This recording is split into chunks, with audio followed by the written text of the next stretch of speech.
अंतर्राष्ट्रीय समाचार। इजरायली हवाई हमले में सीरिया के अलेप्पो में मरने वालों की संख्या बढ़कर हुई 42। सीरिया के उत्तरी शहर अलेप्पो में हुए इजरायली हवाई हमलों में मरने वालों की संख्या बढ़कर 42 हो गई है। पहले यह संख्या 36 बताई गई थी। Syrian observatory for human rights के अनुसार शुक्रवार को हुए हवाई हमले में अलेप्पो अंतर्राष्ट्रीय हवाई अड्डे के पास जिब्रिन क्षेत्र में हिजबुल्लाह के गोदाम को निशाना बनाया गया। समाचार एजेंसी शिन्हुआ की रिपोर्ट के अनुसार ब्रिटेन स्थित निगरानी समूह ने कहा कि उत्तरी अलेप्पो के ग्रामीण इलाकों में लगभग 3 घंटे तक विस्फोटों की आवाज आती रही। निगरानीकर्ता ने कहा कि सफीरा क्षेत्र में रक्षा कारखानों को भी निशाना बनाया गया। चीन में इलेक्ट्रॉनिक सूचना निर्माण उद्योग का तेज विकास। चीनी उद्योग और सूचना प्रौद्योगिकी मंत्रालय के ताजा आंकड़ों के अनुसार इस साल जनवरी से फरवरी तक चीन में इलेक्ट्रॉनिक सूचना निर्माण उद्योग के उत्पादन में बड़ा इजाफा दर्ज हुआ। निर्यात और क्षमता में सुधार कायम रहा। निवेश की वृद्धि में तेजी आई और क्षेत्रीय राजस्व में भिन्नता स्पष्ट दिखी। आंकड़ों के अनुसार पिछले साल की समान अवधि की तुलना में इस साल जनवरी से फरवरी तक सालाना आय 2 करोड़ युआन 23 करोड़ रुपए से अधिक वाले इलेक्ट्रॉनिक सूचना निर्माण उद्योग के वर्धित मूल्य में 14.6% की बढ़ोतरी हुई।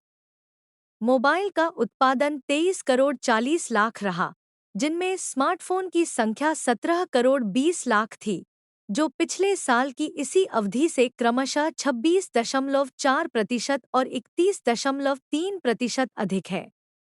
माइक्रो कंप्यूटर उपकरणों का उत्पादन 4 करोड़ 38 लाख 10 हजार रहा और इंटीग्रेटेड सर्किट का उत्पादन 70 अरब 42 करोड़ रहा, जिसकी वृद्धि दर 16.5% थी। यमन में हौथी हमले में सरकार समर्थक 4 सैनिकों की मौत। यमन के दक्षिणी अल्ढालिया प्रांत में हौथी हमले में सरकार समर्थक कम से कम 4 सैनिक मारे गए। एक सैन्य अधिकारी ने यह जानकारी दी। नाम न छापने की शर्त पर अधिकारी ने शुक्रवार को बताया कि हौथियों ने सबसे पहले अल्ढालिया प्रांत के उत्तरी मोर्चों पर सरकार समर्थक सेना पर ड्रोन हमला किया। इस हमले में 4 सैनिक मारे गए। शिन्हुआ समाचार एजेंसी की रिपोर्ट के हवाले से अधिकारी ने बताया कि बाद में एक जमीनी हमले में हौथियों ने 6 सैनिकों को घायल कर दिया। संयुक्त राष्ट्र द्वारा दोनों पक्षाएं से संयम बरतने के आग्रह के बावजूद हाल के महीनों में उनके बीच टकराव बढ़ा है। गौरतलब है कि 2014 से ही यमन संघर्ष में उलझा हुआ है। हौथियों ने राजधानी सना पर नियंत्रण कर लिया है। शाओमी का पहला नया ऊर्जा वाहन आधिकारिक तौर पर जारी।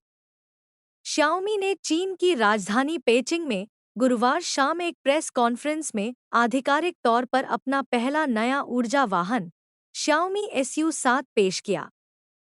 कंपनी ने SU7 के 3 संस्करण पेश किए, SU7, SU7 Pro और SU7 Max पेश किए। इनकी न्यूनतम बैटरी लाइफ 700 किलोमीटर है।